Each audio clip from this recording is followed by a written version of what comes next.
बिस्मिल्लाहिर्रहमानिर्रहीम, अस्सलाम वालेकुम, वेलकम टू माय चैनल दावत इस्लाम। मैं हूं आपका दोस्त शौकत अली ऑफिशियल। उम्मीद करता हूं कि आप सब लोग ईमान के आला दर्जे पे होंगे। सूरतुल निसा की आयत नंबर 43 का तर्जुमा, ऐ लोगो जो ईमान लाए हो, जब तुम नशे की हालत में हो तो नमाज के करीब न जाओ। नमाज उस वक्त पढ़नी चाहिए जब तुम जानो कि क्या कह रहे हो, और इसी तरह जनाबत की हालत में भी नमाज के करीब न जाओ जब तक कि गुस्ल न कर लो, इल्ला ये कि रास्ते से गुजरते हो। और अगर कभी ऐसा हो कि तुम बीमार हो या सफर में हो, या तुम में से कोई शख्स रफा हाजत करके आए, या तुमने औरतों से लम्स किया हो और फिर पानी न मिले, तो पाक मट्टी से काम लो और उससे अपने चेहरे और हाथों पर मसा कर लो। बेशक अल्लाह नरमी से काम लेने वाला और बख्शिश फरमाने वाला है। सूरतुल निसा हाशिया नंबर 65। ये शराब के मुतल्लिक दूसरा हुक्म है। पहला हुक्म वो था जो सूरत बकरा आयत नंबर 219 में गुजरा है। इसमें सिर्फ ये जाहिर करके छोड़ दिया गया था कि शराब बुरी चीज है, अल्लाह को पसंद नहीं। चुनाचे मुसलमानों में से एक गिरोह उसके बाद ही शराब से परहेज करने लगा था, मगर बहुत से लोग उसे बस दस्तूर इस्तेमाल करते रहते, हत्ता कि वैसा औकात नशे की हालत ही में नमाज पढ़ने खड़े हो जाते थे और कुछ का कुछ पढ़ जाते थे। ग़ालिबन 4 हिजरी की इब्तिदा में दूसरा हुक्म आया और नशे में नमाज पढ़ने की ममानत कर दी गई। इसका असर ये हुआ कि लोगों ने अपने शराब पीने के औकात बदल दिए और ऐसे औकात में शराब पीनी छोड़ दी जिनमें ये अंदेशा होता कि कहीं नशे ही की हालत में नमाज का वक्त न आ जाए। उसके कुछ मुद्दत बाद शराब की कतई हुर्मत का वो हुक्म आया जो सूरह माइदा आयत नंबर 90-91 में है। या ये बात भी ज़हन नशी कर लेनी चाहिए कि आयत में शक्कर यानी नशे का लफ्ज आया है, इसलिए ये हुक्म सिर्फ शराब के लिए खास न था बल्कि हर नशा आवर चीज के लिए आम था, और अब भी इसका हुक्म बाकी है। अगरचे नशा आवर अशिया का इस्तेमाल बजाय खुद हराम है, लेकिन नशे की हालत में नमाज पढ़ना दोहरा और अजीम तर गुनाह है। सूरतुल निसा हाशिया नंबर 66। इसी बिना पर नबी करीम सल्लल्लाहु अलैहि वसल्लम ने हिदायत फरमाई कि जब किसी शख्स पर नींद का गलबा हो रहा हो और वो नमाज पढ़ने में बार बार ऊँघ जाता हो तो उसे नमाज छोड़कर सो जाना चाहिए। बाज लोग इस आयत से ये इस्तेलाल करते हैं कि जो शख्स नमाज की अरबी अरबात का मतलब नहीं समझता उसकी नमाज नहीं होती, लेकिन इसके अलावा कि ये एक बेजा तशद्दुद है, खुद कुरान के अल्फाज भी इसका साथ नहीं देते। यानी नमाज में इंसान को इतना होश रहना चाहिए कि वो ये जाने कि वो क्या चीज अपनी जबान से अदा कर रहा है। ऐसा ना हो कि वो खड़ा तो हो नमाज पढ़ने और शुरू कर दे कोई गजल। सूरतुल निसा हाशिया नंबर 67। जनाबत के असल मानी दूरी और बेगानी के हैं, इसी से लफ्ज अजनबी निकला है। इस तला शरई में जनाबत से मुराद वो निजासत है जो क़ज़ाए शहवत से या ख्वाब में मादा खारिज होने से लग होती है, क्योंकि इसकी वजह से इंसान तहारत से बेगाना हो जाता है। सूरतुल निसा हाशिया नंबर 68।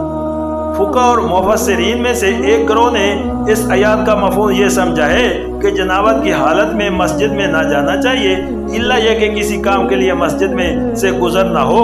इसी राय को अब्दुल्ला बिन मसूद, अंस बिन मालिक, हसन बसरी और इब्राहिम नखी वगैरह हजरात ने इख्तियार किया है। दूसरा गिरोह इससे सफर मुराद लेता है, यानी अगर इंसान सफर में हो और जनाबत लाहक हो जाए तो तयम्मुम किया जा सकता है। रहा मस्जिद का मामला तो इस गिरोह की राय में जुनबी के लिए वुजू करके मस्जिद में बैठना जायज है। ये राय हजरत अली इब्न अब्बास, सईद बिन जबीर और बाद दूसरे हजरात ने इख्तियार फरमाई है। अगरचे इस अमर में करीब करीब सब का इत्तफाक है कि अगर इंसान हालत सफर में हो और जनाबत लाक हो जाए और नाना मुमकिन ना हो तो तयम्मुम करके नमाज पढ़ सकता है, लेकिन पहला गिरोह इस मसले को हदीस से अखज़ करता है और दूसरा गिरोह इस रिवायत की बुनियाद कुरान की मुदज्जा बाला आयत पर रखता है।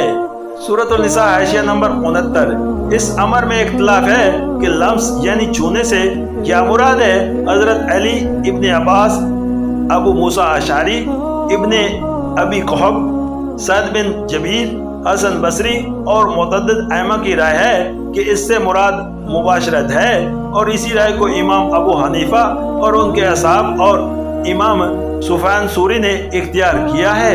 باخلاف اس کے حضرت عبداللہ بن مسعود، عبداللہ ابن عمر رضی اللہ عنہ کی رائے ہے، اور بعض روایات سے معلوم ہوتا ہے کہ حضرت عمر ابن خطاب کی بھی یہی رائے ہے کہ اس سے مراد چھونا یا ہاتھ لگانا ہے۔ اسی رائے کو امام شافعی رحمۃ اللہ نے اختیار کیا ہے۔ بعض ائمہ نے بیچ کا مسلک بھی اختیار کیا ہے۔ مثلا امام مالک رحمۃ اللہ علیہ کی رائے ہے کہ اگر عورت یا مرد ایک دوسرے کو جذبات شہوانی کے ساتھ ہاتھ لگائیں تو ان کا وضو ساقط ہو جائے گا اور نماز کے لیے انہیں نیا وضو کرنا ہوگا، لیکن اگر جذبات شہوانی کے بغیر ایک کا جسم دوسرے سے مس ہو جائے تو اس میں کوئی مذاکرہ نہیں۔ سورۃ النساء حاشیہ نمبر 70۔ حکم کی تفصیلی صورت یہ ہے کہ اگر انسان بے وضو ہے یا اسے غسل کی حاجت ہے اور پانی نہیں ملتا تو تیمم کر کے نماز پڑھ سکتا ہے۔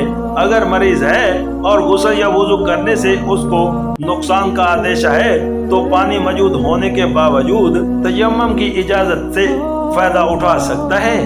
تیمم کے معنی قصد کرنے کے ہیں، مطلب یہ ہے کہ جب پانی نہ ملے یا پانی ہو اور اس کا استعمال ممکن نہ ہو تو پاک مٹی کا قصد کرو۔ تیمم کے طریقے میں فقہ کے درمیان اختلاف ہے۔ ایک گروہ کے نزدیک اس کا طریقہ یہ ہے کہ ایک دفعہ مٹی پر ہاتھ مار کر منہ پر پھیر لیا جائے، پھر دوسری دفعہ ہاتھ مار کر کونیوں تک ہاتھوں پر پھیر لیا جائے۔ امام ابو حنیفہ، امام شافعی، امام مالک اور اکثر فقہ کا یہی مذہب ہے، اور صحابہ تابعین میں سے حضرت علی، عبداللہ بن عمر، حسن بصری، شعبی اور سالم بن عبداللہ وغیرہ اس کے قائل تھے۔ دوسرے گروہ کے نزدیک صرف ایک دفعہ ہی ہاتھ مارنا کافی ہے، وہی ہاتھ منہ پر بھی پھیر لیا جائے اور اسی کو کلائیوں تک ہاتھوں پر بھی پھیر لیا جائے، کونیوں تک مسح کرنے کی ضرورت نہیں۔ یہ عطا اور مخول اور ازوئی اور احمد بن حنبل رحمۃ اللہ کا مذہب ہے، اور عموماً حضرات اہل حدیث اسی کے قائل ہیں۔ تیمم کے لیے ضروری نہیں کہ زمین ہی پر ہاتھ مارا جائے، اس غرض کے لیے ہر گرد آلود چیز اور ہر وہ چیز جو خشک اعضاء اراضی پر مشتمل ہو کافی ہے۔ بعض لوگ اعتراض کرتے ہیں کہ اس طرح مٹی پر ہاتھ مار کر منہ اور ہاتھوں پر پھیر لینے سے آخر طہارت کس طرح حاصل ہو سکتی ہے، لیکن در حقیقت یہ انسان میں طہارت کی حس اور نماز کا احترام قائم رکھنے کے لیے ایک اہم نفسیاتی تدبیر ہے۔ اس سے فائدہ یہ ہے کہ انسان خواہ کتنا ہی مدت تک پانی استعمال کرنے پر قادر نہ ہو، بہرحال اس کے اندر طہارت کا احساس برقرار رہے گا۔ پاکیزگی کے جو قوانین شریعت میں مقرر کر دیے گئے ہیں ان کی پابندی وہ برابر کرتا رہے گا، اور اس کے ذہن سے قابل نماز ہونے کی حالت اور قابل نماز نہ ہونے کی حالت کا فرق و امتیاز بھی محو نہ ہو سکے گا۔